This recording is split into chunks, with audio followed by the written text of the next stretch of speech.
Facebook recently একটা পোস্টের মাধ্যমে জানাই দিয়েছে যে যারা রিস্ক নিয়ে বেশি টেনশন করতেছে আর সাধারণত নন ফলোয়ারদের কাছে কিভাবে তাদের পোস্ট বা তাদের প্রোফাইল বা পেজটা পৌঁছাবে সেটা নিয়েই কিন্তু একটা সুন্দর পোস্ট ফেসবুক জানিয়ে দিয়েছে যে আপনি কি করলে সেটা করতে পারেন। সো বলতেছে যে 3 ways to optimize your content to reach people who don't follow you। বলতেছে 3টি উপায়ে আপনি আপনার কন্টেন্টটা সর্বোত্তমভাবে তৈরি করে বেশি বেশি রিচ পেতে পারেন যারা আপনাকে ফলো করে না।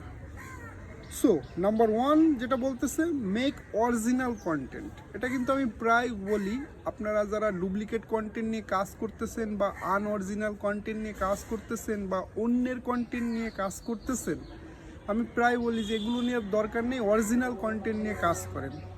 সো তারা যেটা বলতেছে যে make original content, creator receive the greatest distribution when they primarily post content that is filmed or created by them।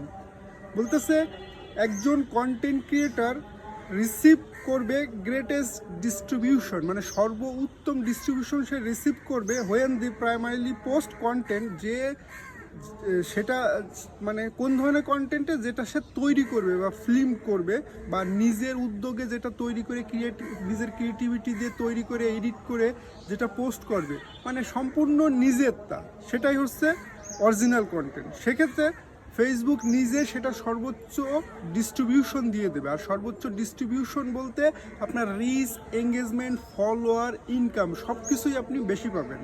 So number 2 যেটা বলতেছে যে অপটিমাইজ ফর শেয়ারস, মানে এমনভাবে আপনি আপনার কন্টেন্টটা তৈরি করুন সর্বোত্তমভাবে যেটা শেয়ার হয় যেন, অর্থাৎ মানুষ উৎসাহ বোধ করে শেয়ার করার জন্য। Make content that other user want to share. বলতেছে যে এমন ধরনের কন্টেন্ট তৈরি করুন যেখানে অন্যরা আপনাকে শেয়ার করতে পছন্দ করে। হ্যাঁ, this kind of content can spark meaningful dialogue, respectful discussion and attracts more likes and reaction. এই ধরনের কন্টেন্টগুলো সাধারণত মিনিংফুল কথাবার্তা এই ইনবক্সে আসে। তারপর রেসপেক্টফুল ডিসকাশন, মানে দায়িত্বশীল কিছু আলাপ আলোচনা সাধারণত আপনার ওই কমেন্ট সেকশনে থাকবে।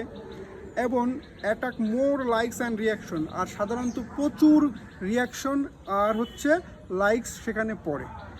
ওকে, নাম্বার 3 বলতেছে গেট রিকমেন্ডেড, মানে আপনি রিকমেন্ডেড কিভাবে হতে পারেন বা আপনার প্রোফাইল বা পেজটা কিভাবে রিকমেন্ডেশন পেতে পারে সেটাই বলতেছে make sure your content complies with our integrity rules and guidelines for recommended content. Okay, আমরা যেটা সাধারণ ভাষায় বলি যে আমাদের প্রত্যেকটা বিষয়ে বা প্রত্যেকটা কন্টেন্ট আপলোড করার আগে অবশ্যই ফেসবুকের community standard content monetisation policy বা পার্টনার মনিটাইজেশন পলিসি এইগুলো অনুসরণ করেই আপলোড করতে হবে। সেক্ষেত্রে কিন্তু ফেসবুক আপনার প্রোফাইল বা পেজটা বা আপনার যে পোস্টগুলো করতেছেন সেটা কিন্তু রিকমেন্ড করবে নতুনদের কাছে।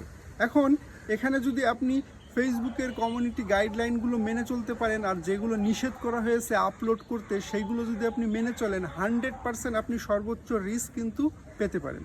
সো ফেসবুক কিন্তু এটাই আমাদের জানাই দিচ্ছে। আর আমরা যত বেশি রিচ পাবো, যত বেশি নন ফলোয়ারদের কাছে যাব, তত আমাদের ভিডিও ভাইরাল হওয়ার সম্ভাবনা বেশি। সো আজকের ভিডিওটা এই পর্যন্ত। ধন্যবাদ সবাইকে।